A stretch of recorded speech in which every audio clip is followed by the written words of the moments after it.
please stand up with all the authority and the mandate given to you by the people of Kenya, by your own constituencies. At the county level, kama Senator Sifuna, vile ameongea mpaka everybody knows who Sifuna is. Jameni, don't let down the gauntlet. Musilale, because we are now talking of less than 3-4 years. Imesalia miaka zaidi chini ya 4 years. Na mjue hatujapata suluhu juu ya kitu gani kilifanyika 2022. Even before we talk about 2027. Na huo ndio msimamo wangu.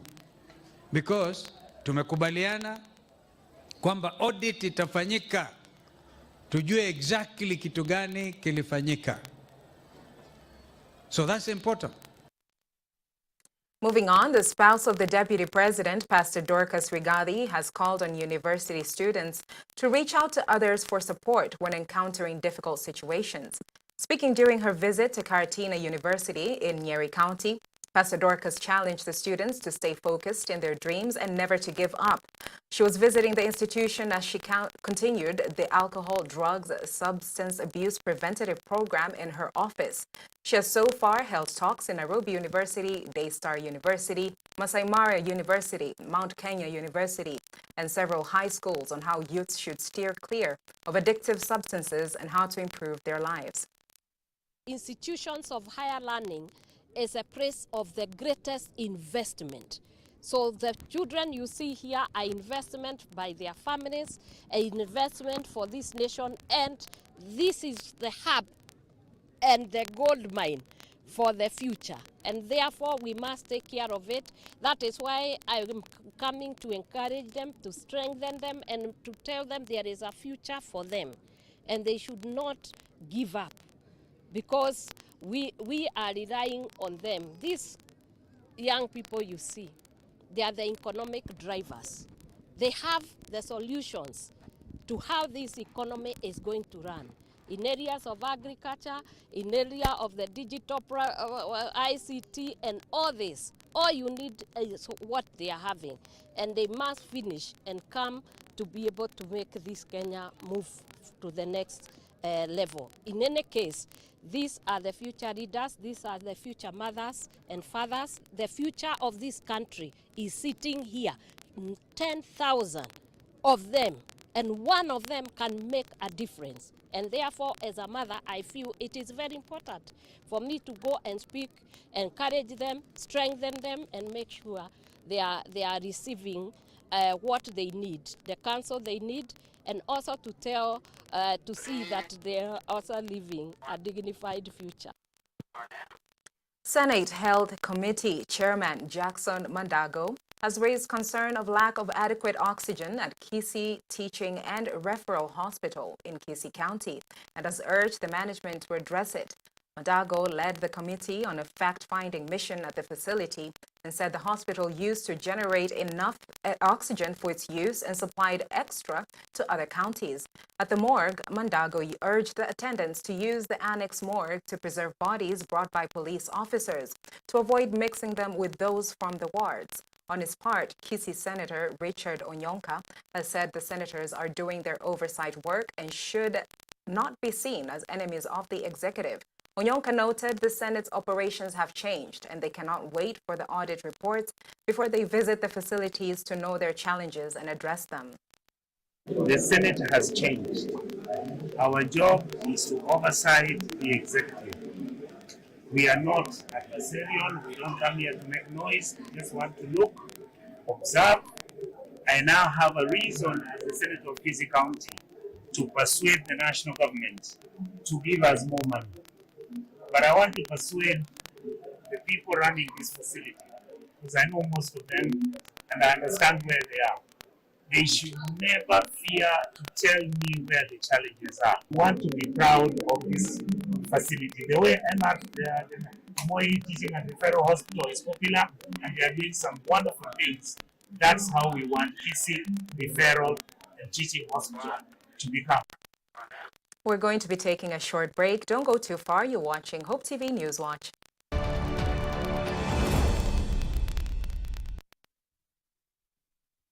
Hope TV is where you look and live, with an excellent selection of the best Christian programming consisting of local and international content of inspirational stories, talk shows, Bible commentary, youth, health shows, children entertainment, contemporary gospel music, extended times of worship, live broadcast, news, movies, drama, Christian ministry programs, and so much more. Hope TV is another quality service from Christ is the Answer Ministries with over 45% of authentic and credible local content every week. Hope TV is a sister station to Hope FM, Kenya's leading Christian radio station with footprints across the country. Tune in to Hope TV, where you look and live. Treasure Hunt. Treasure Hunt on Hope TV. We bring you great content for boys and girls in this new season of Treasure Hunt. Kisha tashimba shambani. In Proverbs and Ecclesiastes, he is our wisdom. In Songs of Solomon, he is our lover and bridegroom. Yay! Treasure Hunt, Saturdays at 9 a.m. only on Hope TV. In order to keep hope alive in the airwaves, Hope Media has a couple of initiatives. Friends of Hope. Friends of Hope is you and I forming a team of well-wishers and volunteers who give in cash and kind to support in spreading the gospel at Hope Media. Currently, Hope Media is running a campaign under Friends of Hope dubbed 100 for 1. Through the campaign, Hope Media is asking Hope FM and Hope TV listeners and viewers to give just 100 shillings in order to reach one more soul with the message of hope and the gospel. Engage with us on our social media platforms at Hope FM Live and at Hope TV Kenya. Kuwa rafiki mso leo.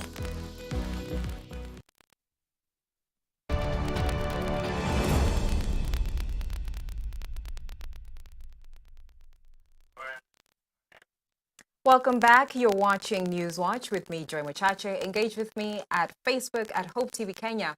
On X, formerly Twitter, find us at HopeTV_KE as we move on to our business story for this evening. Former Nigerian President Goodluck Jonathan has commended President Ruto for being the voice for championing climate change in Africa.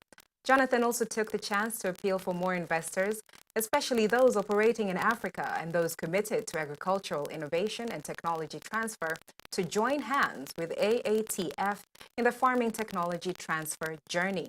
The former president said this is a unique appeal made by the AU to African governments and leaders, which will go towards sustaining ACAT as a one-stop shop for showcasing science, technology, and innovation in agriculture on the continent, while driving change for realization of an enabling and supportive environment. Convened by the Government of Kenya and the African Agricultural Technology Foundation, with support from partners, the first African Conference on Agricultural Technologies was held in Nairobi, Kenya, from October 30th to 3rd November 2023 at the Safari Park Hotel. Themed agricultural resilience through innovation, the ACAT provided a platform for high-level conversations on how to reposition the development and scaling up of agricultural technologies and innovations to drive economic growth and development in Africa. We must seize this moment, harness our resources, and channel our investments wisely to drive the innovation necessary for a prosperous agricultural sector in Africa. Let us foster an environment where the entrepreneurial spirit in agriculture can thrive. We can do in 1 year now what used to take us 10 years before. We can do, it's just incredible. The science is moving so forward so fast. One of the concerns of some people is that biotechnology sometimes takes a gene from a different crop or a different species and puts it into a crop to improve it. And now we have new tools available that help us work directly with the genes that are already in that plant, and we don't have to introduce new genes. And natural disasters have been going on around the world. and officials have announced that at least 150 people have been killed in an overnight earthquake that slammed a rural area of Nepal. Thousands were left injured and in critical condition. The 5.6 magnitude quake struck the far west of the Himalayan country on Friday night. It was 18 kilometers deep, according to U.S. geological surveys. Locals were seen searching through the rubble in the dark to retrieve survivors from the devastation of collapsed homes and buildings. According to the Office of Nepal Prime Minister Pushpa Kamal Dahal, security agencies have been mobilized for immediate rescue and relief operations.